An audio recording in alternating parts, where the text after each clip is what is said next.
Okay, are we ready? Yes, of We're course. Good evening, ready. everybody. Okay. Well, not good. Good Good evening for evening. me. Good Welcome. morning for you. Good morning. We are the Heretic Sisters. We're going to talk about our mission really quick. I'm the hopeful heretic. I'm interested in exploring all of the frequencies with the hope of revealing something higher than our limited minds can grasp. Questions I'm pondering: what is the truth? Can we both have an individual truth and a shared truth? Is it possible to be an individual within the group? What is our individual versus shared responsibilities? Is shared and balanced equity possible? Hi, I'm Tatiana, and I'm the fearful heretic. I'm all about getting to the bottom of things, and at the same time, I can be really superficial because I want to try everything at once. Questions I'm pondering: how do one see reality without distortion? How to embrace all the blooming complexities of life? How to express my experiences in creative work? And the question, what's it all for? So maybe it's time to rewrite it. Has not left me since I was a teenager. I'm not giving up. All right, great. So we're just both of Tatiana and I today. We like to do some episodes her and I, because we have a lot of things that we like to talk about with each other, and we hope that you are here and enjoy the ride. But today we wanted to really talk about the behind the scenes, what really drives us, and we're going to talk about a few things. We're going to focus it on motivation, but we're going to talk about all of the other things that are underneath as much as we understand it. So I'm going to start it off and toss the ball to Tatiana to start. But Tatiana has not that much to clarify the concept itself of this wonderful idea of motivation is truly difficult to grasp. And I'm so used until now to see only the surface of the body graph. Yeah, to pay attention to it because we have so much information, so many things to know, to learn there, like centers and lines and everything. Yeah, and incarnation cross. But then you dive one level deeper into the color and the motivation, and you understand that you haven't been seeing everything. You didn't see the whole picture. And only when you apply the motivation and the color understanding to your understanding of body graph, of your personal one or client's body graph or whatever, then the whole new dimension simply opens. And that's how I experienced it recently while preparing to this podcast.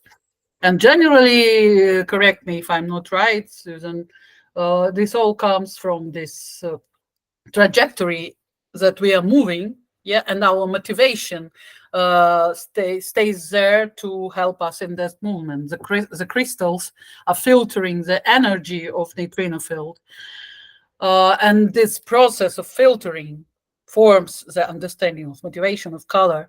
But it's like quite complex to even to imagine. But we see these crystals that we possess, yeah, personality crystal and design crystal connected by the magnetic monopole. If we stay in the field of human design now, that all explained, and then motivation and color uh, just forms themselves through the crystal, these crystals, and that's how we uh, that's the light we are showing to the world, and that is the drive and energy that stays behind our impulses if we are not caged by a false ego pursuits.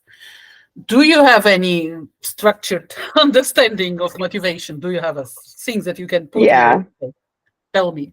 Please It's help me, save me. it's so complex. I've been grappling actually with this for a while and trying to better understand it. And to be honest, I really appreciate Lara, who's HD from the right. She's has a wonderful simplistic way of explaining this. And so whenever I listen to her, I'm always like, oh, Mhm. that makes sense. But there's a lot of things that just kind of came to me just recently. out of my interaction with the other. I'm right-minded, so a lot of my understanding really needs to be pulled out of me. And what Raw when Raw says something from the right needs to be pulled out of them, it basically means that they need to experience it with the other. They need to go through the experience to really understand it.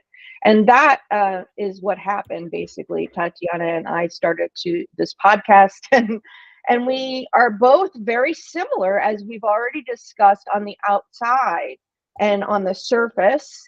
And then we started working with each other, and we started to notice differences in how we operate. And we actually had some struggles. I had some struggles. I don't know about you, Tatiana. I'll give your feedback, but I had some struggles about it. And and that's exactly what happens, is that I have these experiences with the other. I don't really resonate with my own experience. I have to have experiences with the other, and then I'm like, what's going on? And I have to understand it. It's very I'm motivated really about trying to get through the experience and really understand what's going on. It's very confusing to me because I just don't understand it. So it's very helpful, all of these things, because I can actually read all of this stuff. I have like a million documents from human design. I was fortunate enough to receive, and I have been reading it for the past few years, the documents. And when I first started human design, I started diving in, and I was very impatient. I was like, just give me the stuff that pertains to me. I just want to Mhm. understand me. And so I go through it and I try to figure it out. And I'm right-minded. And I would just take it in, take it in, take it in. And I just really didn't fully grasp it. But one of the first aha moments that I had from the design side, and I think and I'll try not to be too verbose about this, but sorry, Tatiana, I just need to explain it from my experience, or I can't really get it out. So basically, what Ra mentions is that the form doesn't need to be educated, but you need to get the form back in alignment to who you are. And oftentimes, what's happening is that we've been conditioned by others. And what I mean by that is, and I think that's what he means, is that we have all of this guilt built up inside of us trying to be who we're not. And it's Mhm. such a habitual response. It's really hard for us to get back into alignment with just how our body naturally is. But when I first started to study, the first ahas that I had were, and I think it actually was in accordance with Laura. She doesn't understand probably how much she's influenced me, but she's really influenced me to study or understand things a little bit better, and other people as well. But I think that I had some really early ahas in conversation with her. So basically, we are, our design side, it's just naturally aligned for me. When I heard that I was the third color motivation, hot thirst, the first thing that I recognized, I Mhm. was like, yes, I'm thirsty all the time. That's always been the way that I Mhm. am. I used to actually, in college, I took a test. And thank God I didn't have them put me on medicine, because I was like, why do I have to go to the bathroom all the time?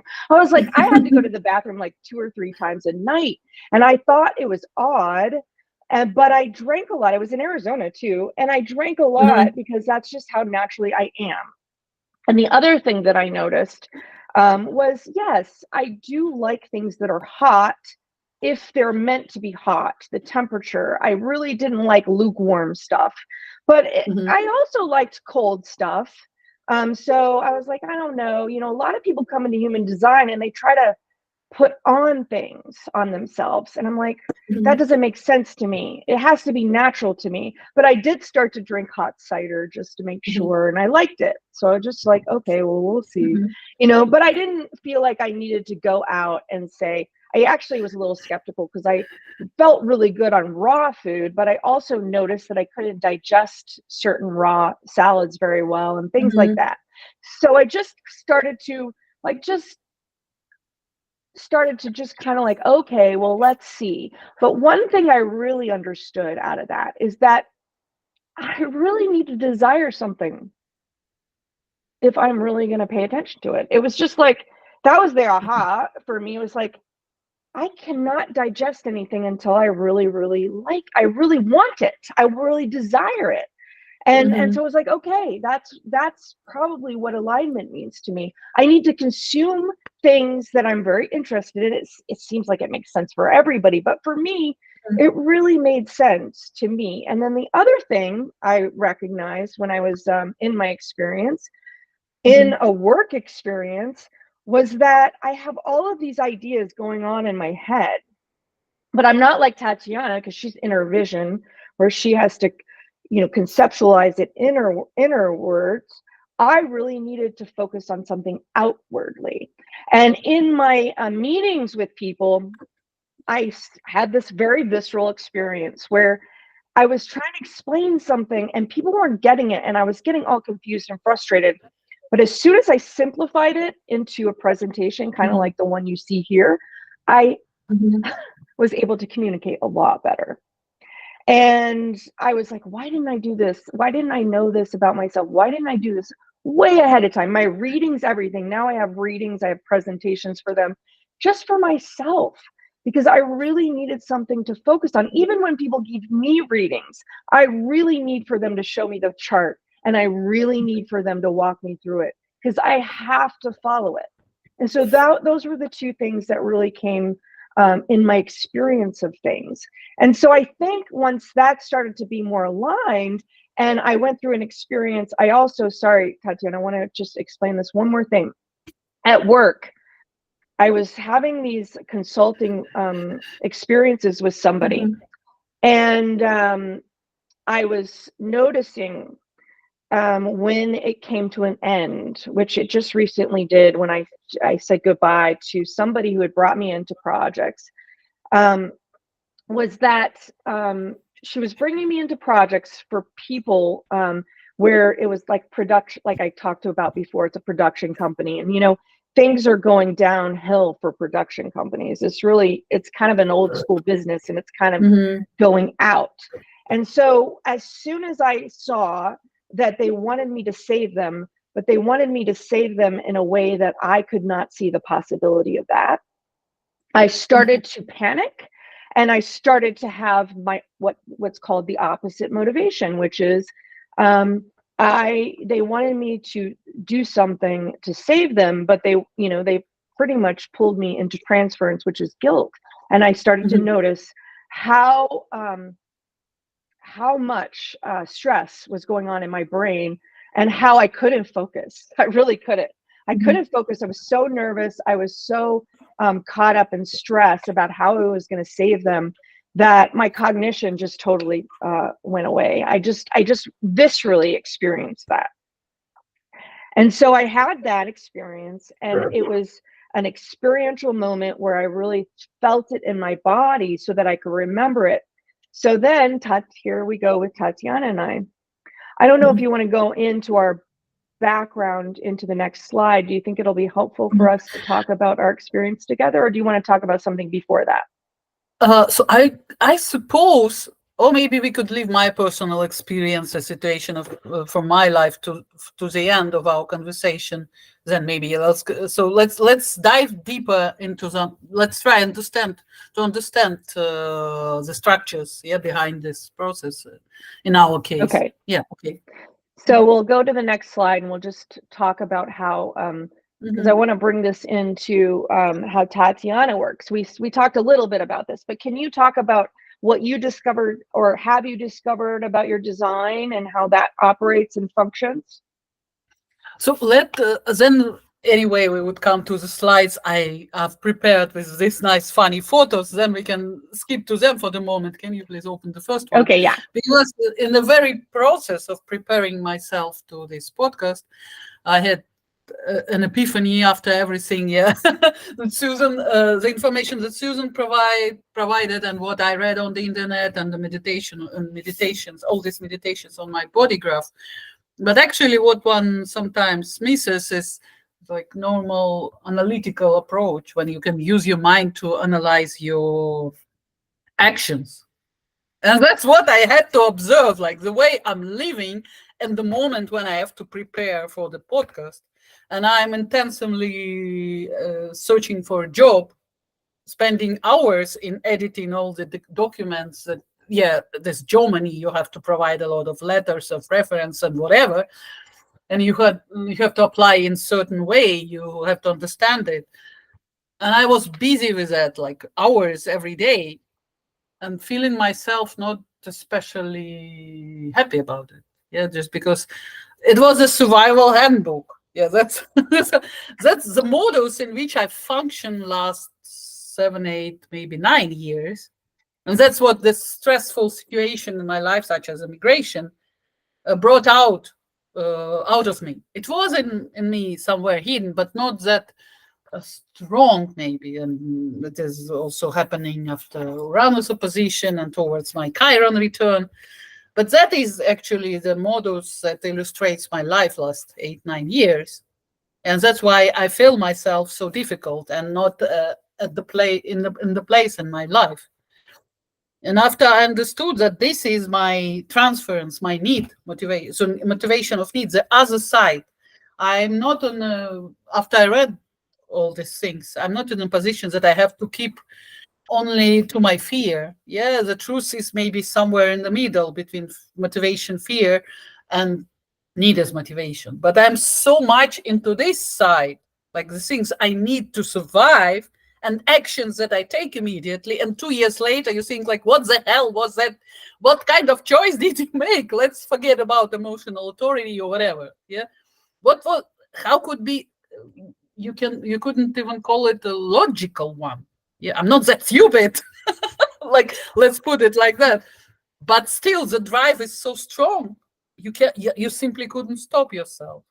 And when I saw it all, and especially your wonderful remark about how many need I have in my lines and substructures. Like I Oh have yeah. a lot of gates with need, motivate need with this fourth Yeah. color. It is in my body, in my personality, everywhere. So it is especially difficult for me to switch myself off from this need motivation. Like I'm stuck in it. And I was sitting there in the library, like seeing this all like, okay, this this is the best reward one can expect from a podcast episode. I received it. So that's the personal experience of motivation and transfers for me, how it turned out. Could you please switch to the next slide? Yeah, I just want to make sure everybody understands because we kind of dived in. So I'm Mhm. hope motivation and Tatiana is fear motivation. We have very similar experiences. I have a lot of fear personal planets that are attuned to the fear color. That's why my husband is fear motivation. A lot of the people that I interact with, my dad was fear motivation. So I have a lot of personal planets, which is the moon, Venus, Mercury, Mars, which have fear motivation. And Tatiana has a lot, I noticed, which were need motivation. So that's what we're talking about. It's so integral to our experience. So it's not very simplistic. I think Raw kind of made it more higher level, but it's not as simplistic. I don't even care what he says about 70%. I think that's I disagree a little bit with that just because I'm an astrologer and I know how much complexity there is to the whole. But yes, so I just wanted to make sure they understood that before we went on. Yeah, of course. Okay. So that's how it felt. So you see, like it is much easier for me to find appropriate pictures that could express the feeling I outlived. So the things I experienced, this understanding. I Okay, love it. that's how I make it. That's how I ruin everything in my life. It's so simple now. I see it.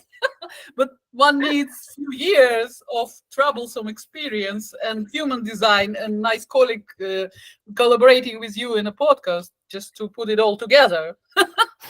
Yeah, Yeah. that's what I felt. And let's dive in our differences and similarities here. You're right that we are quite similar from the surface, but if you look down and then just to understand how we interact and how we act, how we use this knowledge in our lives. Yeah, that's interesting Yeah. to observe. Yeah, You want idea. me to Okay. go to the other slide? Okay, great. Charts and differences. Yeah. Now, after I showed Just all the bear with pictures. me. Bear with me. Okay. Mhm. Okay, so variables. So it might be hard to see these slides, so I'll just kind of talk through them. Let's just look at our design side really quick, because your cognition is taste. It's open, right? It's taste. It's a left, so it's taste and it's open, and Mhm. we both have valleys wide and Yeah. touch. On our nodes, but I have the hot thirst and outer Mhm. vision, like I just mentioned. So that's different. So Tatiana, do you understand sort of from the PHS level, just very simplistically, how that works in you? So you mean, for example, the inner view, my uh, constant readiness for introspection and fixation on my internal process. That's kind of obvious to me for something like 30 years. Yeah, yes, but one can also formulate it with PHS, yeah. But so and what I find from my side really funny, that when you talk about taste open and all this stuff, like I do not notice it at all, just because I changed so many countries and places to live, so many traditions in food and in everything. Yeah. And now Yes. I understand that that is my taste, how it occurs to be in my life. Like it's, Yeah. I do not even have to change anything because I live in Berlin, and yesterday I had Indian kitchen. I was in an Indian restaurant, and then I would try something new, and it's permanently like that in my life. That's But you and I notice in you that you talk about this. This is our motivation, right? I mean, it's part of our motivation, right? It's like Mhm, you need a little bit of everything. You're like, mhm, I want to do this and I want to do that, and everything, every suggestion that you pull out, it's like, oh, I watched this or I watched this, or you're bringing in all. mhm, So the digestion is like a little sampling of everything. mhm, My husband has the same. I think the same open taste as you do. mhm, So, and he's always been a very good cook, a spontaneous cook. I need a mhm, recipe. He's spontaneous. Oh, what's in the refrigerator? Oh, I'll just throw all this stuff together. mhm. Do you experience that in your own cooking? Yeah, that's a problem for my family. that's why that's why I quit, actually, because I try the combinations that nobody else, my husband or my kids, they cannot stand it. I cook sometimes for myself only, just because I put so Okay. much pepper and garlic and everything, and I like it. And you But like it. It's good for yeah, you. I Yeah. like it. Yeah, and not And the everybody likes. Some. digestion of information, it's little bits of this, little bits of that, little bits of this. And then you have what you call inner vision, right? Mhm. Do you recognize how that process is for you? Because I recognize it in how we work. Do you recognize in how you kind of put things together as far as like how you're gonna digest it? So I The would inner say, vision part? since to our interaction, I now notice because I can like look at you and compare it to the processes and how I feel it, and Yeah. this insight focus, and how so I receive at the end of the day, I receive something that switches inside myself, and that's Mm-hmm. what is my that is the end point of my experience. I do not even need to put it out. I'm just walking Mm-hmm. with myself. Tanya, it is okay if you post it, if you do something, but I'm really satisfied when some kind of mechanism switched in me because of this epiphany. I understand. That's it. I'm done. Oh, That's how I that's feel it. so Like. that that's so interesting because like for me when I was thinking about this, because we both have transitional profile, inner profile Mhm, tones is what they call it, a transitional 3 and 4. I'm a 3 tone, and you're a 4 tone. And what I noticed about each of us is we both have strong splenic sides on the design mhm, side. We're splenic, and then a personality we switch to solar mhm, plexus. And so mhm. that transition from a holistic perspective makes sense to me, but we're just differently transitioned. You're a little bit higher, I guess, in the Ajna 4, and I'm a 3. Mhm. So it's like, yeah, so it's like, for me, I really have to see it outside of myself. And so let's just talk about this, how that translates to the personality side. For me, I'm right-minded, and you're left-minded. For me, I transition, but I have to see it outside of myself. And for you, it's your strategic. So it's like you can see it, and you can conceptualize it.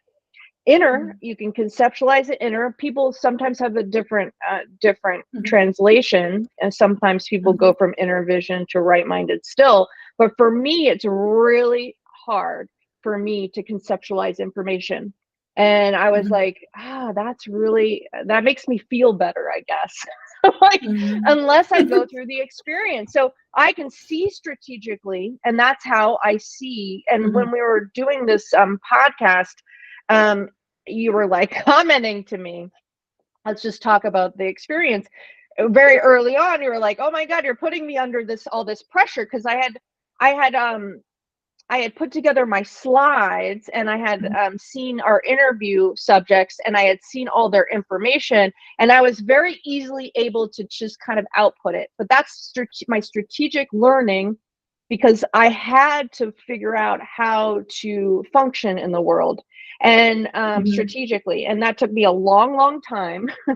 But what I did was I started to just document everything. Document. Mhm. I organized things like crazy. I had an obsession with organizational tools. I led Mhm. teams. I had a very hard time Mhm. conceptualizing information. But if I went and I just like our nodes, the paying attention to the detail, if I just documented enough, I was just hoping that I would notice patterns. And that's how I've been able to hone my going from strategic, and now I have to kind of transition to the right. How I've been able to function in life is organization. So I really got really good at that, and it kind of turned into my strength. So when Tatiana was like, what are you doing? You're you're you're putting so much stuff out, and you started to feel, I think, pressure. And I was like, I'm not Mhm. trying to put you in any pressure. This is how I function. And I was very adamant about it, because I was like, I cannot do this without looking at it first, and Mhm. being ready, and being comfortable. Because Mhm. you can't get to hope without um, first taking care of your security needs. Like, you can't get there. Mhm. And so my motivation is hope, and also my outer strategic, vision, on Mhm. the personality side, is action. The third tone on the personality side was like, I really cannot function unless I do it this way. And I started to feel guilty about it. And I was like, oh my God, she's putting me in transference. And I was like, and we started talking Mhm. about it, and we got through it. But that's how I felt. So tell me a little bit about your experience, because I told about my experience. Were you stressed at my Look, level of interaction? I'm when I look back, I'm truly grateful for the structures that you brought to this process. And without the proper structuring, it would be truly difficult to organize whatever. It doesn't matter if it is a podcast or whatever. And as a chaos meister, so I'm using German. So the dominion of chaos is my place, and I'm also maybe a bit obsessed with organization and tools, but simply to hold it all somehow together. And with my fear motivation, I definitely feel insecure because I have to go deep. And but I'm so busy in tasting everything and moving through all the stuffs, the fields that I'm involved in. The question for me is how how much do I manage, yeah, altogether? So how many worlds can I be in? Uh, so I was so busy. That's why I felt it like a pressure. I didn't have enough energy to put into the project for the on the level that you did it. Just because I'm always here, there, and everywhere, and I have a concert, and I have that, and I have, but that's I was sliding. Half of my life, I was almost sliding between different stations. But it gave me a lot of food for my mind and for my observations. So Yeah. I'm really happy that we went through this questioning, and that's why actually we created this motivation team for today, just because it was Yeah. important for us, for our interaction, and to understand the processes between us. So I would say it was definitely a helpful, very helpful experience for me. And also I noticed that the energy you are so intensively putting into the project is like a good example of American culture, work culture. Yeah, so it's like Yeah. everything. I decided that I move on immediately. So like it was as an anthropologist. Yeah, I noticed it for myself, and I'm originally from the culture that if you could do something not tomorrow, a week later, it would be even better. And then I'm It's at the different. moment, Time is yeah, different. Yeah. in the country, living in the country where everything should be better structured, and the structure dominates above all. And this is the most structure and discipline are the most important things. So, like, that's nice. You a lot of food for my soul. Thank you, Yeah, and well, it's thanks so to our funny. project here. Mhm. It's hard for me to separate the culture of, but you're right. I mean, it's productivity. I'm rebelling Mhm. against it now. And the reason why I self, medicated alcohol for a long time was because I was always flagellating myself because I was a projector. I had no idea that I didn't have as much energy as other Mhm. people. And so I felt a lot of guilt about why I couldn't go, go, go like everybody else. So Mhm. I've been not doing that. And because I can't anymore. And I started, and I'm still going through this experience of understanding how, because there's part of me is I'm so I see strategically, I'm focused, and so I'm Mhm. obsessed. If I get really interested in something, that's it. At least you can Mhm. like bring all these different things to the table. For me, I'm very specialized and Mhm. Ah, okay, so you. obsessed with one thing. So it's like it's an impossibility for me, even if I like some other things. Like in marketing, the only reason I was able to succeed was because I was so obsessed with learning. I wanted to learn, but as Mhm. soon as I got to a point where I was like, okay, I've learned as much as I really care to learn. I don't like this crap anymore. I had to get out, or I would have become ill, I think, because I really Mhm. can't focus on things that I'm not really interested in, but I get Mhm. obsessed about them. And so for me, the whole podcast and the Mhm. how I function is really was like, well, this is really easy for me and necessary for me. So I took Mhm. on a lot to do that, but I don't really, this is what I'm doing. This is what I'm focused on. This is an important project to me. And so Mhm. I get a little bit obsessed about it. And I guess other people and my partners have to deal with that. It's But not it's like, such. yeah, so it's just like, okay, well, let me function that way, but I will pay attention to it, and if it gets to be too much, then I'll have to figure it out. But I really have always needed I'm all or nothing. So I've always needed big projects. And so, I did this whole triathlon right after the New York City triathlon, right after I Mhm. gave birth to my son. And it was like, when I look back at the big projects, I'm like, God, I killed myself this way. But at the Mhm. same time, that's how I motivate myself, you know?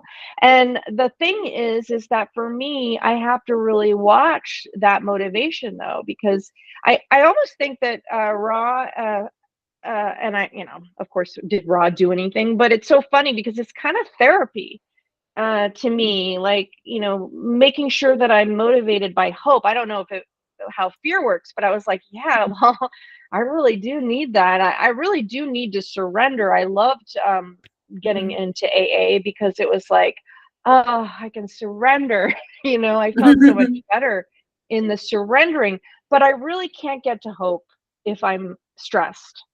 And Mhm. so, if I'm stressed and I have my fear and nothing is like, if I can't see that everything is going to work a certain way, I can't get to hope. I can't get to my cognition. So Mhm. it's kind Yeah, of a just have fine to prepare. line, I think. You What have do to you think about prepare fear? everything. Yeah. Mm.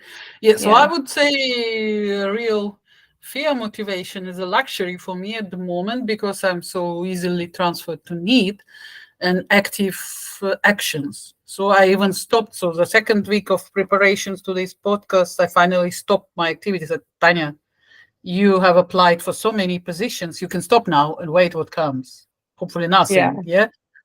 So I had to I stopped it with a conscious decision. That's enough, because you can think about it, you can work it in your psychotherapy or whatever, but such a delicate things you cannot discuss with. That's a magic of human design. Yeah, you can understand it on such a delicate way. But so fear is a luxury just because first you have to stop acting like you're needing something and making some steps immediately, especially with emotional center defined. Because fear is like, I like to dive into things. Yeah. And you dive into this bottomless sea and you enjoy it completely because the only thing that brings you, okay, the similar joy you could receive from hugging your kid or hugging your lover, the similar things you feel when you find something or you search for something really interesting, for some kind of mind candy like human design or understanding the nuances of it or whatever, whichever system that you can understand, dismantle, and then put all everything together again. So that is fear as an advantage. Yeah. Yeah.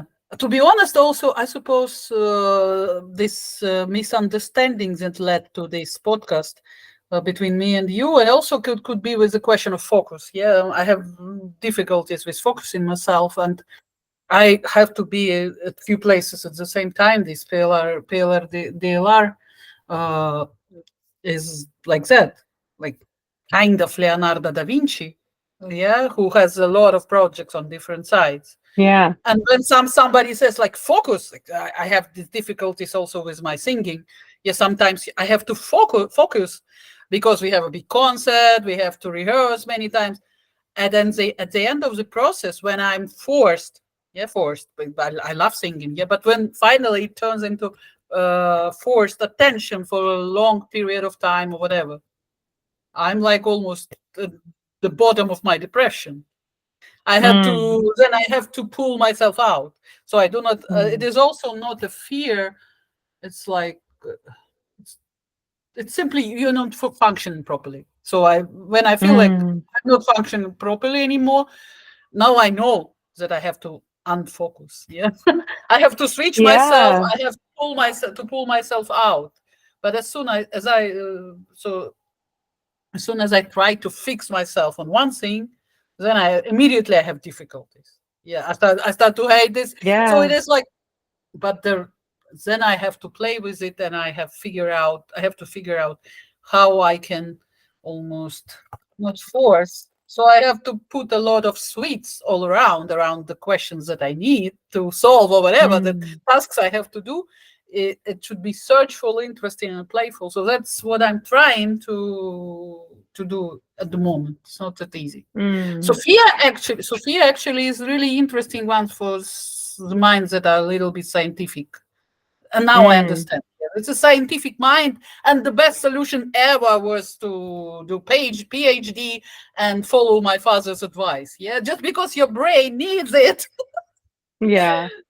Yeah. It's so interesting because so I was trying to contemplate this because you're going from a trajectory perspective. I'm going from left to right. And Ross said that's kind of like a welcome, like you're like, oh, thank God you get the from left to right. It's like being like freed from having to be strategic and not having to be forced to be strategic. But for you, you're going from right to left, right? And To that's communicate. got to be really hard to do from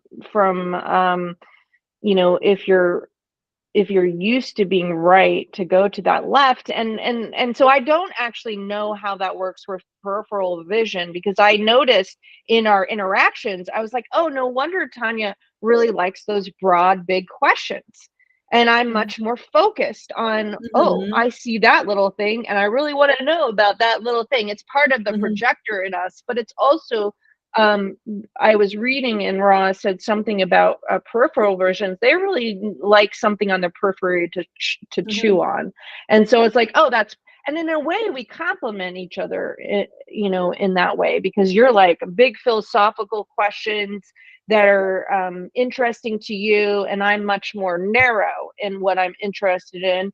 And then also you bring a lot, like I've had several of my friends going, oh, I really love Tatiana's recommendations for these videos and things. I'm like, oh yeah, okay, like I see that. And so, and then I'm like, oh well, it's a really complimentary of our differences to bring to the table. So I wonder what you think about that. Uh, this broad perspective and almost impossibility to look forward straightly and to fix to fix the pictures that I'm seeing. Like I always have to be on the way from somewhere to somewhere else, and somewhere on the right side of my vision, yeah, I notice something, and then I take it with me, and that's it. Yeah, that's internalize it, and that stays with me That's forever. awesome. Yeah, I something like like that. it though. That's, I mean, it's it's so interesting. Like I mean, I think it would just take me a lot of time to just contemplate that. I mean, I don't conceptualize that way, but for whatever reason, sometimes when I start to experience something, and I can kind of like feel into it, I guess, it just adds so much more depth to my understanding of things. And so I'm, yeah, I'm curious about that. I think I talked to you about this, and I'm not sure if you have anything to say about it, but it was like he said something about the right. I'm talking about minded Mhm. now, about how the right is focused on sorry, my uh can you hear me still, Tatiana? Yeah, yeah, I hear you. Is Okay. everything okay from your side? Um Mhm. the right is, or the left is more focused on themselves, and the right doesn't have any resonance with themselves. I think specifically in my design, I don't have color resonance except for my Neptune in the fifth gate, which I wanted to talk about from my family perspective. But there's no understanding of self. It's more about itness, and I think you said you didn't really have anything to say about that, but I just wanted to talk about that. Um, do you see that you're more, even though you have peripheral vision, that you are more inwardly focused on your own experience, other than when you get your curiosity about other people? How do you feel about that? So I'm like extremely introspective, and I have to fight it in some way. Okay, so I have to regulate it for the moment, because if you are like too much self-involved, it's the right way, the right path to the depression, especially in the Yeah, circumstances that could be somehow difficult, like immigration, not knowing the language, whatever. Yeah, so now I yeah, know how dangerous it could be, so I have to regulate myself. But it was like, yeah, from the very beginning, from my youth, it was like that. So that's how I started to be more or less myself when I was around 14. This kind of internal process started, that I actually do not communicate almost not with anyone. I could, I received this possibility. I could have discussed it in terms of Castaneda and all this understanding, the magical understanding, but human design is much better. And now I can discuss it with you, with someone else in the field.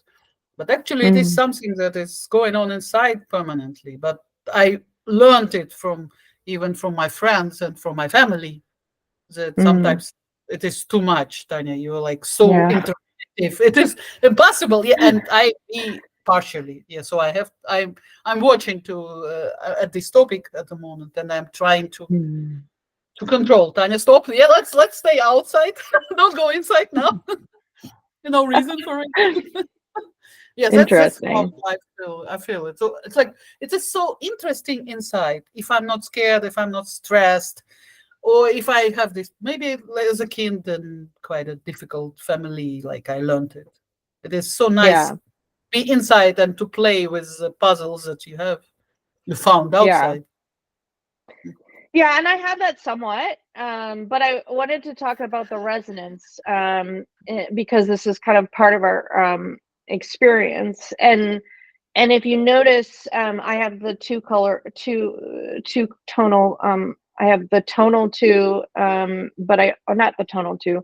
Sorry, I have the 5-tone, but I'm talking about the internal. So what they call internal is your sun, earth, and the external is your nodes. I have um, hope and possibility, and you have fear and possibility. So we still see possibility. Our view is possibility, but we both have different motivations. And I'm not sure exactly why Neptune is colored this way. I haven't figured out how genetic matrix does this, but I just noticed that, when I was looking at the resonance from a color perspective, the only two color I have is on my Neptune, and you have, and the 5 color, which is the harmonic, I have it on my Mars, but those are the only two. And I don't really count the Mars because, well, I do in a way, but it's more about mutation, and it's your immature. They call it your immature Energy, planet energy. yeah. So the only one that I have for you have much more resonance, because you have the 1-4, the 4 color, or that you see all the need that your Mercury, and your Mars, and then you have Neptune. Neptune is resonant with your view, and then you have, what else do you have resonant? And your moon is resonant. So you have a lot more of resonance, and I only have resonance from Neptune. And then, I have a lot of fear. Moon and Venus is fear, motivation. So that's, and also Jupiter. And that's, kind of probably why I'm so attracted to fear motivated people, because there's resonance there. But I thought it was very interesting from when you think about your design, you're like, well, okay, you've got these certain things that the way you're built, but then when you're talking about peripheral, but it's more experiential. I had some classes with Alok, the only person that I've really had classes with. We had a living your design, and then I took a penta class with him. And in that penta class, I realized that in my family, I wanted to bring this in because it's like, okay, well, okay, it's something about your, nurture versus nature. But I'm like, well, what if you're designed to be with a certain family? Because that's how you're designed. So when I look at my family, my mom and my dad had a lot of penta already established in their designs. And I don't have my third sister. She didn't bring anything new to the table. So, and you can only do, I think, 5 people in here. So I have a big family, but I was the 4th kid in this environment that my family brought me into. And I was the first projector, but I was also the first person to bring in the home, the consistent patterning to the home. And so, and that is Neptune. And it's basically what I resonate to from the habitual, and bringing the stability to my family, which I had no idea that I was bringing at the time. But basically, that was the only thing that I had resonance with. And if you think about Neptune, what does that mean? Because Neptune is something that is brings distortion in a way to your environment. It veils things. And for me, it's always been my fantasy. When I think about Neptune, Neptune's on our notes, by the way. But when I think about Neptune, and it's you can't. It's not on our note. It's our design is on our notes, but in astrology, it's on our personality notes too. But it's like I've always been very much more.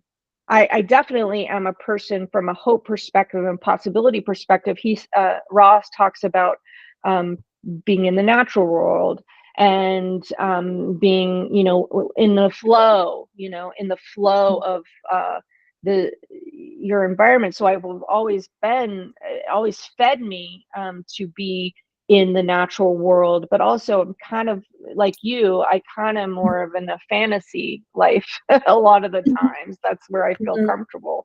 But then it was all me and my family, and you see, we have our design son on the 14th, and you see all of these people that compromised me and my family. Mhm.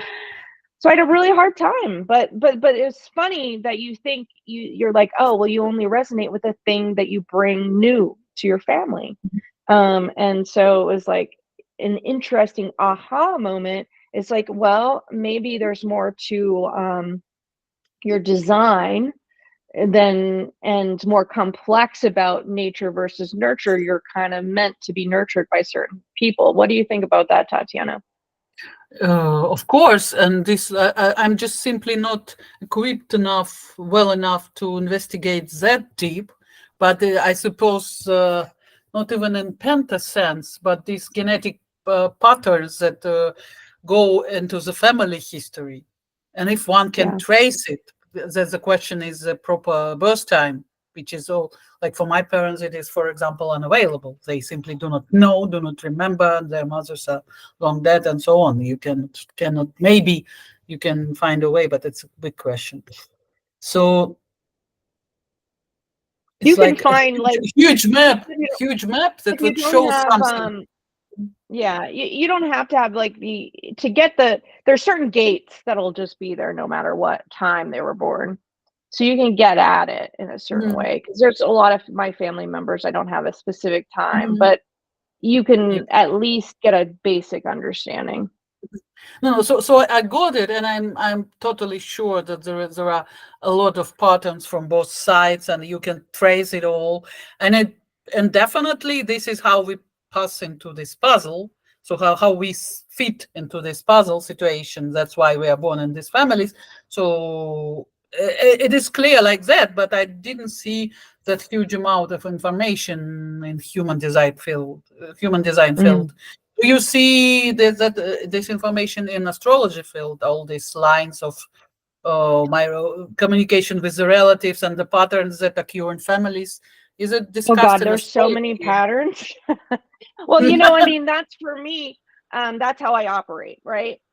Mhm, And people don't understand that part of me, but I track everything. And I track mhm, everything because, it's part of and when I look at the nodes and our description of our nodes, it's about adherence to details will bring you rewards. And that's kind of how it works for me, is basically mhm, I track everything, I look at everything, I dig into everything, I see mhm, these patterns, and then I wait until I experience something, mhm, and then I connect it. But sometimes I'm trying to figure it out. I'm always trying to figure it out, even if my brain doesn't work that way. I'm trying to figure it out, but it's really mhm. not until I experience something viscerally that I see. Like I can see it from a strategic point of view from other people. I can see it, but it's really adding that emotional depth where it really connects, and I'm able to kind of Yeah, of course. communicate it, I think, to other people. Yeah. And even then, I have a hard time unless it's real deep inside me. But you're an oracle, yeah. Peace, yeah. So just we're gonna be asking questions. Don't worry. We won't leave you alone with your knowledge. We're gonna pull it out of you. Definitely, Hopefully. I'm strongly motivated just because to receive the possibility to receive fruits like this one about myself, because like it is at the tip of your tongue. You almost understand. You like you see it somewhere on the periphery, but you cannot formulate it, and suddenly it all was there. So I understand Yeah. that. So for the psychological field, then the field of history of my family, whatever, then human design, and finally it all came together, and I saw it. Actually, it is You have to quite see it. simple. Yeah, yeah. Yeah. I I feel like when people start talking about all of the knowledge, I wanted to bring this out. This quote from Ra, because this is because it's very funny. He says, again, you have to see, you need to break through the intelligent mind. It's very easy for people to use human design knowledge to lie to themselves, because you can. Intelligent people can do the damnedest things with the truth. And so when I think about this, and when we think about your nodes, like the line of our south node is about the Grinch, Yeah, but that's a it's nice like point. holding on to enthusiasm until it's earned, basically. And so I recognize this in myself. I got really upset about human design and the people that were using human design dogmatically. Very early. I recognized it right away. And because of my upbringing in religion, I recognized the ways that people were doing it. And I recognized all the things that people were using to lie to themselves, basically, because it was just mind shit. And it didn't matter all the ways that people were teaching. I just like had such an immediate rejection of that part. And I got really bothered by it. But then I started to notice how I was transferred at that time, basically because I was trying to condition people into the ways that I was trying to condition people into my own understanding, even though I didn't really understand what it was myself.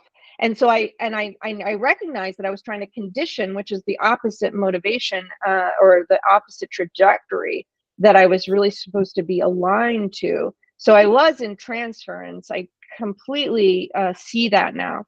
But at the same time, now that I understand it more viscerally, this experience, I can appreciate what Ra is bringing to the table, which is about the authority, about the strategy. And some people are like, well, it doesn't really matter all that stuff, because I think they distort it. I just think that they don't really understand all of these things. But for me, I'm like, I see it now and I understand it more. I don't have any rules around it, but I understand it. And so, so I see that as the cynic, the Grinch and the cynic in me going, okay, well, now I can be more enthusiastic because I really held on to my, to really learning a little bit more about how it operated in me and experimenting with myself. What do you think? Do you have anything to say about that, Tatiana? So I had the fanatical periods in my life. Yeah, so I'm really careful now and conscious regarding any kind of enthusiasm, because in my experience, it led me always until the very bitter end, when I'm done with my power. Like I have no power anymore, all invested in the things that I thought. But it's like, I suppose that is my personal experience. I can relate it somehow to my body graph, maybe. So I'm really careful and conscious regarding my enthusiasm, because I could be enthusiastic. So like I can definitely, this wonderful German word, übertrieben. So you're exaggerating, yeah. So I exaggerated so many times that I became really, really conscious in this. But of course you're right that it is difficult to not to be enthusiastic about some things that are interesting for you. And this is a I think yeah, you're a little bit more close to the vest because of your 55.2, the trust, and I'm a little bit. I still get carried away with my thinking. I know before really it's in depth in me, and I get slapped in the face all the time still with that enthusiasm, because it is right. It's like you go and you're like and you do. slapped back down. Yeah. Yeah, it's like with my singing. That's I also understood during this huge epiphany preparing for this podcast. Like, it doesn't matter what focus do I choose. Yeah, even if it is singing, which is like precious thing to me, and it's my magical experience that I can put out of my pocket like that. And I hope I'm thinking that it's magic. But if you're too enthusiastic, then even there, like it was human design, the same. If you're like, I'm so enthusiastic, I'm so involved, and so on, like, it also could be too much. That's why Yeah. I'm trying to find a middle way, The some balance. kind of middle the balance. Yeah, and if Yeah. you're done here, we can Yeah. switch to the second line description, that second color description that comes follows at the end. Okay, Yeah. cool. That was happy Tanya, understanding everything again. This is second color. So this the table that compares the colors, so substructure in our body graphs that you provided, it like it's really useful tool. And when I see how much need I have inside my lines, but this second color, I have a lot of second color also, because it Yeah. resonates like crazy with me. The passage that I found, this is kind of, it is even You hard have to more describe. too, you have more too than I do, actually. So I Yeah. was like, oh, well, no, you must resonate with the two hope. And that's why I was like, oh, it's for the other person. So I was like, Mhm. oh, you know, early on, I was like, well, you can just bring your genius. I'm going to do all this. You motivate me to bring all of the, you know, all of the one color organization, and then I just let you kind of relax and bring your genius. Oh, So it's perfect. that's a good explanation, and I see that this is a problem of trust for me. Like, oh, I'm not controlling the situation. Like you're doing so much input, but that's regarding this. Thank you for bringing this up to the surface. But this second color, when I read it, that's the subconscious structure of all my life, of the whole my life. I'm searching for it constantly. I'm like not doing it so intense anymore because frequency has changed and the input, the global input probably has changed, and we are not forced into this direction that strongly. But it's not Hmm. because of any kind of conditioning or programming. It is like innate for me. I'm like Hmm. that, and I feel it. I Yeah. feel it, really strong.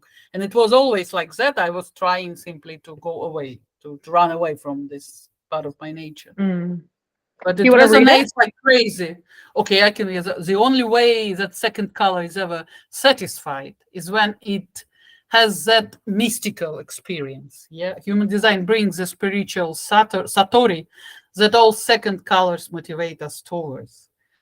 That as long as you get to that point where you live out the experience of truly being you, you will see the magic that life provides, and you will see the magic that the forces are truly there. That's, I couldn't formulate it definitely when I was a teenager or whatever, but this that was always somewhere written almost in these words inside me. So I have to be to to live myself to see clearly this life. Yeah, it was like Hmm. already as a teenager, but not in this maybe terms. And that is my essence, if I could put it like this. But that is Yeah. something that every human being has to meet on their own. Nobody can deliver it. So nobody delivered it to me. I was always longing in that exact manner. You are not Mm. going to meet spiritual truths, whatever that happens to be for you, until you meet it as yourself. I knew it. I knew Yeah. it always. Even Yeah. before human design, even before Castaneda, whatever. Like I knew it Yeah. that I'm not living like myself. And in order to to perceive the reality properly, I have to start being myself somehow. Yeah. Then I would Yeah. see the beauty of the world. Yeah, second color here. Yeah. Yeah. I mean, I love it when he says about he says about the second tone takes advantage of the security in order to be able to recognize shifts in the Maya. The Maya is forever shifting a thing. We call it change as an example. The Maya shifts, and we all say there's a change. But there are those that recognize the coming of the shift before the shift takes place. And it is that very gift of recognizing that the shift is going to take place that provides the ultimate protection and ultimate superiority of what will be the human process. And the other thing that he talks about is that, you know, I wrote some of these quotes down because I really think they're useful to describe the two, because people always think of, you know, he says this and people say this again, is the second color, hope and, you know, possibility, is not some kind of airy fairy shit. You know, it's not like, oh, I'm just gonna hope that it's gonna be okay, or I'm Mhm, just gonna have faith that it's gonna be okay. We actually feel it and we see that it's gonna mhm, change and it's gonna happen. And I see that about my process all of the time. Like, I'm not going to just be, I can't function under pressure for sure, but it's not like I'm just passive and I'm not, and I don't understand what's happening. I am not going to be, I've never been a person that just blindly trusts. I mean, I I certainly was part in my life, have been there in that blind faith perspective, because my mom was very much that way. But I rejected that religion. But I actually feel the shifts, like he says. I actually see that it's going to change. And sometimes it takes forever, and I get really impatient for it to happen. But I Yeah. definitely notice it. Immediately. I mean, I see it, and that's why I've been in this transition. It takes me forever to transition. But since 2018, it was just like, I can't do this anymore. I'm done. And I started this whole process toward transitioning. But I noticed it in myself, and in this other job, I was like, I saw that it's really hard for me to deny something that I see that's going to happen. And so sometimes I think that goes against my process, because I can get very much cynical to where I'm like, well, it's never going to change, or this or that. And so the hope motivation is very crucial for me, to bring it toward the possibility of what else can that be positively. Otherwise, I'm just going to be collapsing and paralyzed in that process. But he said possibility is honed through sensory phenomena, obviously. When you're looking at the view at this level, you need to recognize the possibility is also honed, and it's going to be honed through sensory phenomena. That is the tonal information that lies underneath. In other words, this seeing is when you look at this construct of the 1, 2, 3 here. This is my 3-tone I'm just specifically talking about. But it's basically, you have to understand that by the time you get to the 3, that levels 1 and 2 naturally are incorporated into that. I think the most important thing to understand about these beings is that they simply have a more amplified receiver of frequency information. It's an amplified receiver. I remember that as a kid with a radio, there's something really to grasp about these beings. It's why at the tonal level that this 2 has this sense of sitting by the river and knowing that it's okay to wait, because in a sense, they've already seen what's coming down the river.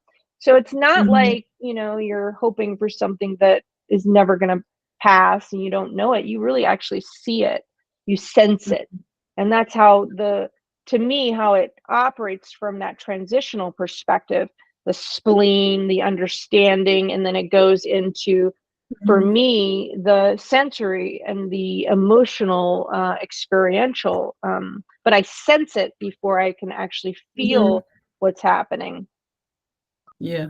So That definitely understand what you're talking about. And then you do not, I do not have enough patience to wait. I said, like everybody sees it. No, and everybody said no. You're like the one sitting here thinking that everybody sees. No, no, you're the they one don't see seeing it. it. You're the feeling, and then you need time to digest it, to live with it, to sleep with it. And it's like in my own process, it takes time, enormous amount of time. Yeah, Why should I expect that people would do it even faster? Others I would do it. know. Yeah. Well, we're what do you call that? The triple split, It's Yeah. like, I think projector, like I align a lot better with my son, who is a manifesting generator, than my husband, who's a generator. We're kind of get impatient with the process. But it takes us a long time for us to integrate everything, even if we're out in the aura of everybody else. We still need time to process it. But I think from an emotional perspective, we process it really deeply, even if we don't have the depth channel. Once we do, it's very deep in me. That's why it's like, for me, I can't talk about concepts. I only can talk about my own personal experience to Of this explain concept. anything. Yeah, but it's like I understand. Yeah. Same here. Even though it would be nice to bring a really complicated and colorful concept and to present it properly, but it's like in another life, please. Sorry. I By think the you way, probably could do it more better than me, but I'm let's not see sure. what life brings. Yeah, so my question, not a question, but my thought was like, I always thought that this is my 3955 functioning. This search for mystical experience, this feeling that I needed, that it's like something that is hidden somewhere for inside me, and the only problem is that I'm not myself, and that's why I do not meet this experience so often as I wanted. Yeah, of course, this is here are some other issues, but I thought this is my 3955. But I suppose this explanation that with a lot of second color in my design, this could be even more proper, because not everybody, do you feel this? So I feel it like on a strong emotional wave, I'm almost transcending. It is like Hmm. the love to the god, like Sufis or some any kind of esoteric practices, like the love to yourself, to other, becomes the love to the god, and something, this kind of experience. But do you feel it like that? With is it 3955, or still second color is the best I explanation? think Yeah. it's, he deconstructs things and he always says this constantly. And I think people kind of don't listen to him. It's holistic. Yeah, It's of whole. course. Yeah, you're right. Yeah.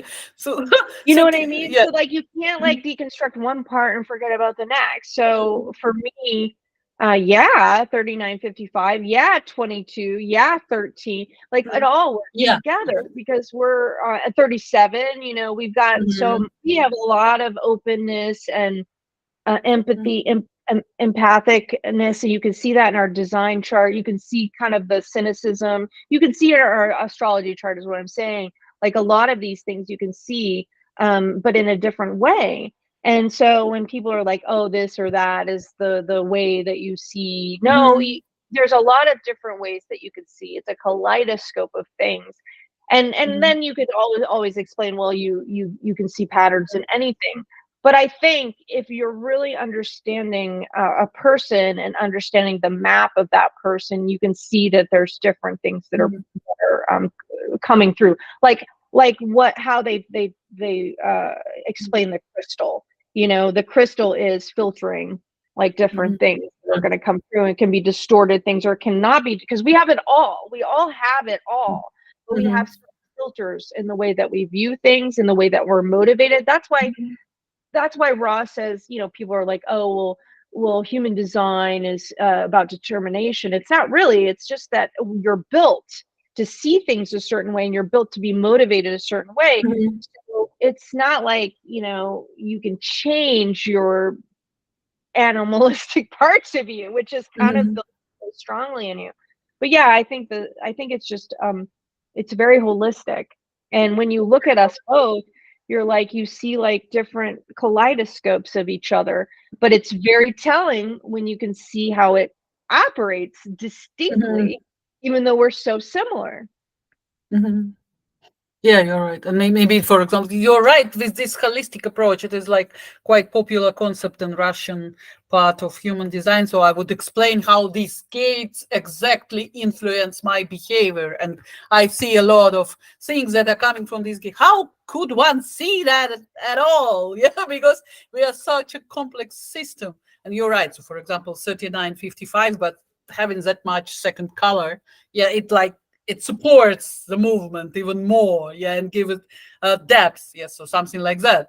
But you couldn't say like, oh, this channel determines the way I behave here and there. Yeah, yeah, Yeah, you're right. yeah. You're like, we are much And more the complex. planets there too, Yeah, like of for course. me, when people talk about moods, I'm like, well, and they talk about the wave and they like, oh, it's a spike wave, and I'm like, well, that's not how I experience that wave, Mhm. because we've got that moon in the 55. It's very, very different than Mhm. having a Saturn for sure in 55.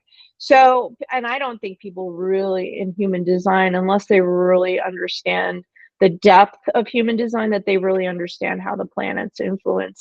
And they just talk about gates or whatever, because to me, that's 101 astrology. Like And I think somebody asked me about the Saturn and the moon together. In astrology, our moon does not connect to Saturn, but it certainly Saturn is ruled by our moon. So there's just different ways that you can look at things and bring it together. And to me, astrology just complements my human design knowledge, and like I said, I couldn't really bring in astrology. I can point out certain similarities in astrology, but astrology doesn't go to the I Ching level. It doesn't go to the substructure level, but it's still Mhm. there. It's just different the ways that you talk about it. And so I think I love human design because it does bring things to the table that Yes. I can't as easily see in the astrology chart, and vice versa, vice versa. And Mhm. I'll still say that.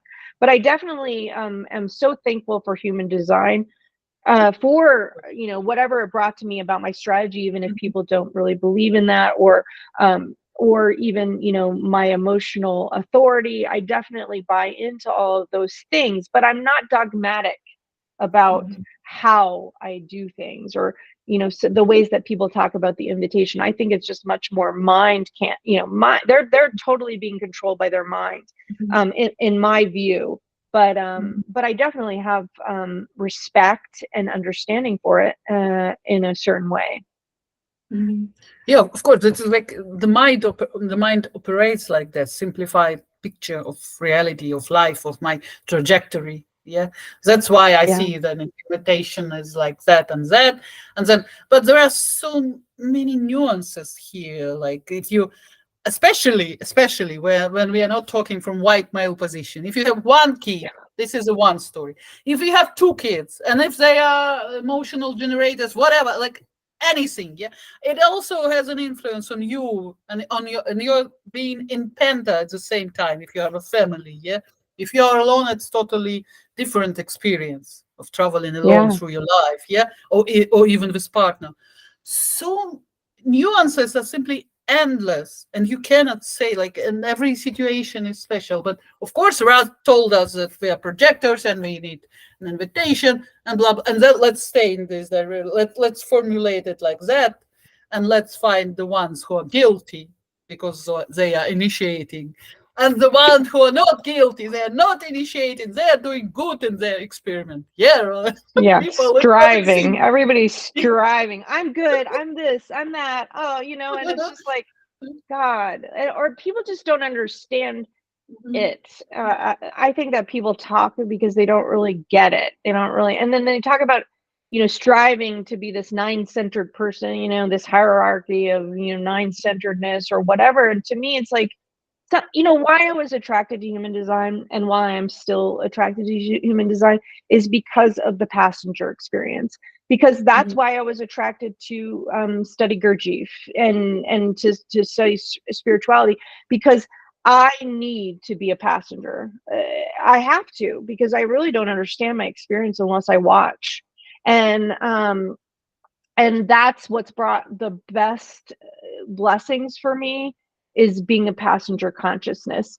And it doesn't matter to me, it's like, oh, I'm gonna be awakened or not. I don't really give a Mhm. shit really, about all that stuff. Like, all I want to do is be Mhm. in the experience, and grow, and all of these things that I want for my life.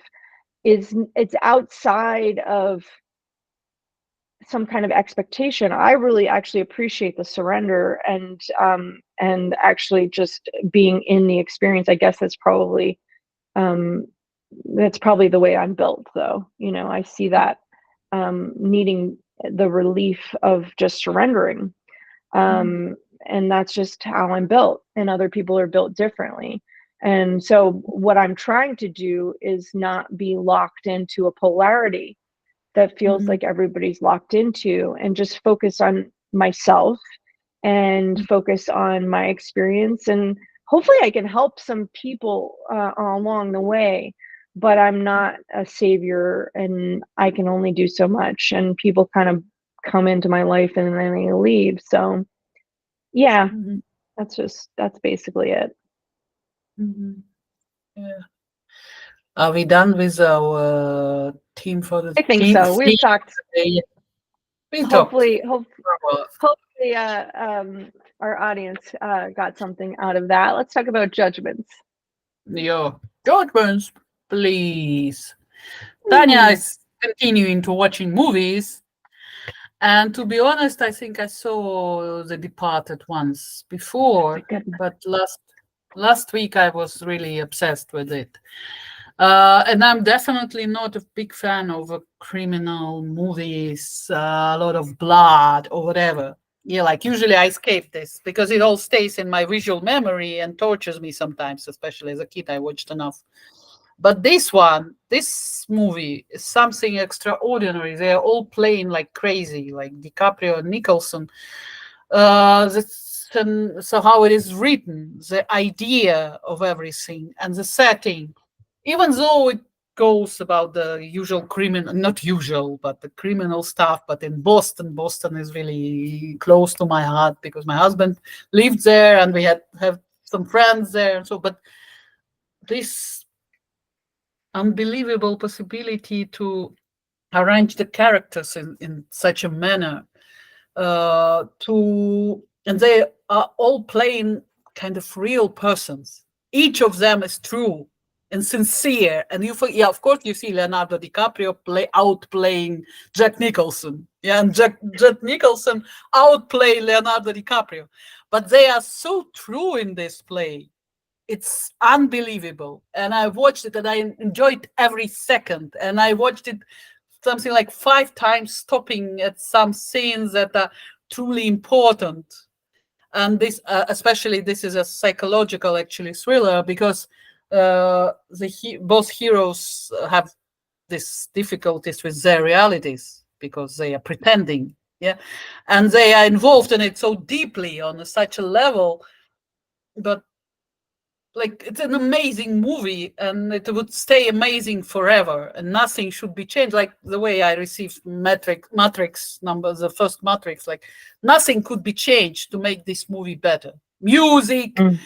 eyes of characters, the way it is written, monologues, so it's like an ideal uh, that is well balanced, and at the same time you receive so much from watching it deeply, like with you can stop it for a while just to consume it, to all these voices, all these sounds of understanding.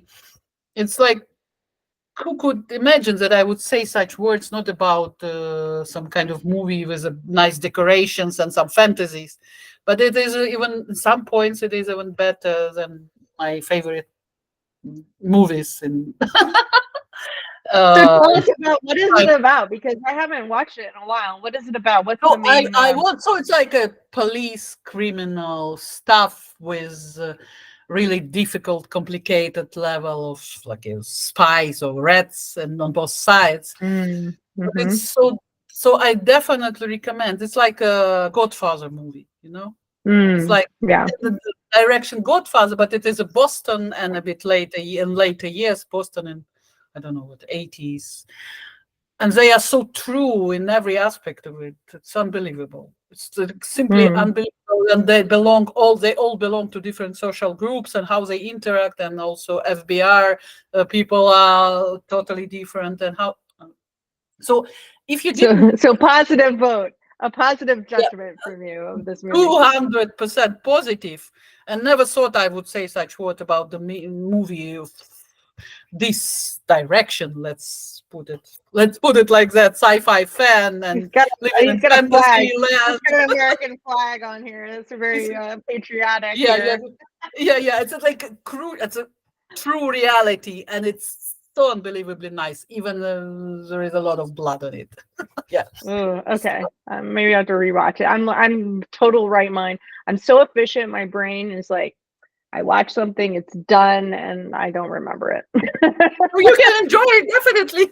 You did watch it. Yeah. Although I'm not like my husband and my son. They can watch like The Office like a million times. I'm like, I don't know.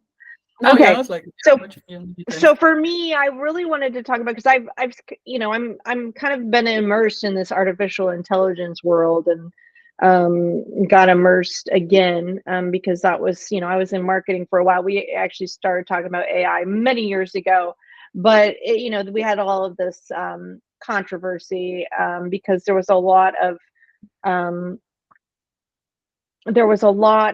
things that were happening and still are still happening from an artificial intelligence perspective. That's just a lot of hype. But I appreciate Bio, who, by the way, he's just such a forward thinker. And if I'd really love if I could understand I have his date of birth, which puts him as a projector. He is definitely a projector. He's either a mental projector or he's a self-projected projector. But I don't know his variables because I don't know his time of birth. But I would just love to understand if he was a right-minded person, because the ways that he talks, obviously they're intellectual and philosophical, but the ways that he's bringing this new thought to I can't remember what you call him, but he just brings so much depth and different types of thinking to the table. So he has what he calls the provocations in this little video, which it's on YouTube. What? Yeah, he doesn't have the 39, but he doesn't. And so I was like, oh, I actually I was like, okay, well, maybe he has it somewhere, but he doesn't. He might have the 55. I can't remember, but I think he has an open solar plexus. But it's just like so interesting because I immediately was like, oh, these provocations. But his provocation is really about getting people to think differently, and I think that's probably what the provocation should be a little bit more about. It's really getting people to think a little bit differently about something. And he just always brings it to the table for me, because like I just have been so negative about this artificial intelligence, but he was talking about the philosophical question of this ship of Theseus, and it's basically this idea that they have this ship that has this adventure to Crete, but every time it comes into the shore, a piece of it is replaced. So one of the questions was like, is it the same ship if every part of it is replaced? Almost like our human selves, the 7 years, is it the same entity? And so he's bringing that to the table, which is basically, what is identity? What is our identity formed? And do we understand about what is it about identity? And why are we so freaked out about artificial intelligence?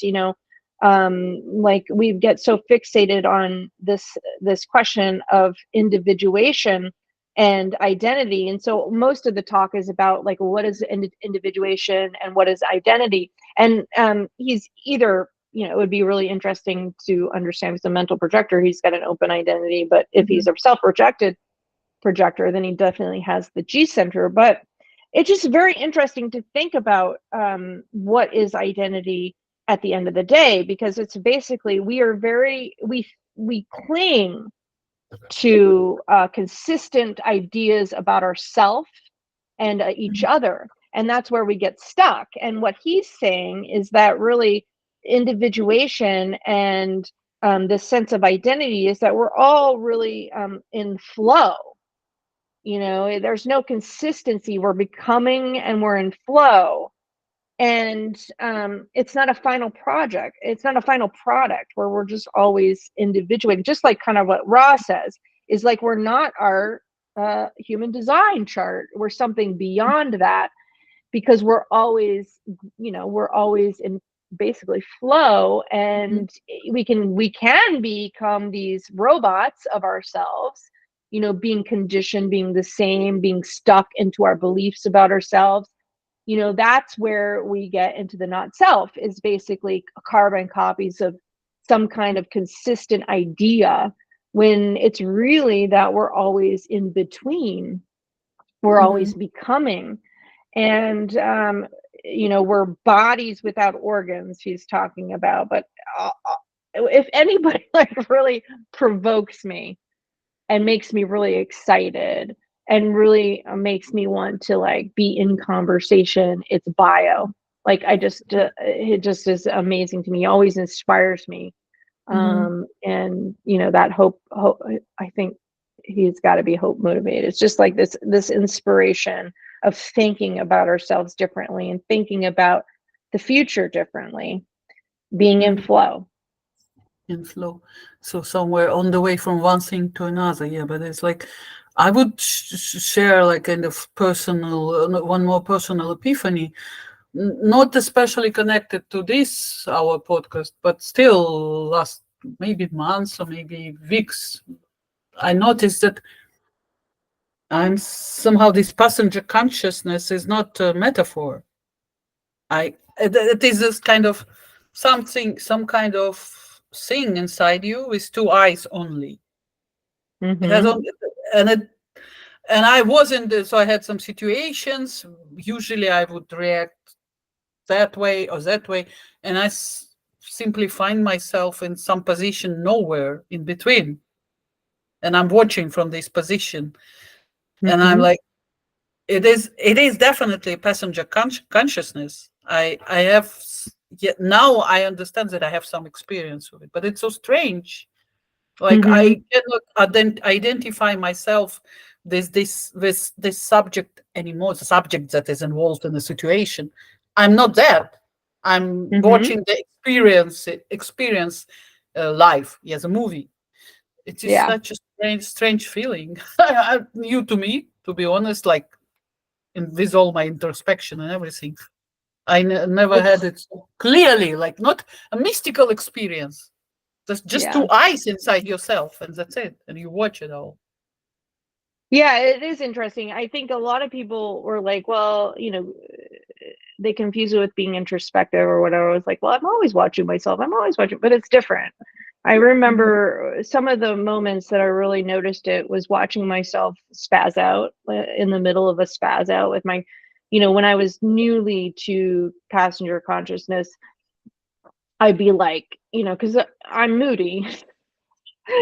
And so, there would be the moments when I just get really upset at my husband or my son, and I'd be watching myself and I'd be like, "Ooh, she's going overboard." Like it would almost be like you see yourself, but there's no way for you to stop it. Like it's not like you can stop, whatever is going on in your body. And so those were the moments where I was like, and being in those moments are really helpful because they really help you to not identify with it and Yeah, just understand it so much easier. But what you're talking about is like at another level. I think is like the eyes or that alien. It's like, and he's talking yeah, about aliens, like alien, your almost like an alien in me. Yes. exactly, like, and he's talking about this thing, well, it's not really us, it's like, and if you think about intelligence, it is not, people are from a capitalistic perspective, they're always talking about like, and he brought this out into the I'm not saying this of something that I came up with, he did, like capitalist is like, they treated intelligence as something to acquire, Hmm. and for Yes, him it's like, use it. it's basically it's like these alien ness in us, which is basically becoming and understanding, and like you're describing this, like watching, and so I definitely recommend his talk, this one specifically, but many of his talks are just Mhm. amazing. So yeah, the name is really special one. So I won't forget it. Yeah, yeah. Yeah, he's Nigerian. I don't know how Mhm. to pronounce his last name, so I'm not gonna do it. Akomolafe, But yeah, akomolafe. It yeah, sounds he's so just nice, like a music. amazing. Hmm. Sometimes he has like really he's verbose, so but he's just the ways that he talks about things. And it's beyond kind of these where we're stuck. I think when in our conversations about difference and especially for people that are not the majority, which being a white woman, I am a majority in some ways, but the ways that we're stuck about thinking about difference and thinking about where we've been versus where we're going, and I just love his provocations because it brings into a way out. Hmm. you how know, to the live. ways that we think today are just boxing us in. And so I appreciate him and the ways that he helps me think beyond that. Mhm. Yeah. All right. So, Tatiana, I would love for you to stay on because I want to talk to you about something. But Mhm. from the audience perspective, thanks so much for sticking with us. If you Thank you, everybody. got to this point, really enjoyed the conversation with you, Tatiana. And yeah, Mhm. next time we'll have another interview. We have a couple more interviews, and then we might talk, take a break and do something specifically for us. But hopefully you enjoyed this time, and we'll see you next time. Yeah. Yeah. Thank you, everybody. Okay. Bye. Bye.